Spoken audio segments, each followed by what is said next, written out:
Musema. Kuenjoyeka. Zoka pano mwana mai wangu.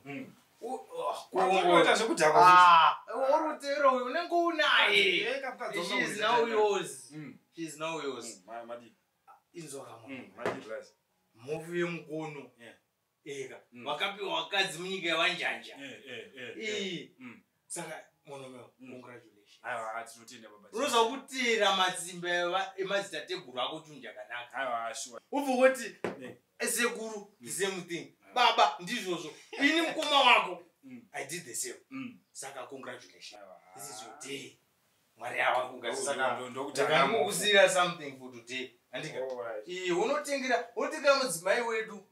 Unomutengera something. Utachapa. Chobva kuna baba. I'm now the father. Aiwa, inzozvo mziyamu. Hamuendi.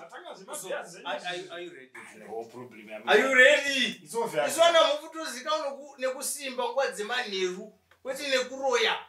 But nguva yevakuru yeye. We are the ones. Aiwa, munongozema kuti aiwa, so we are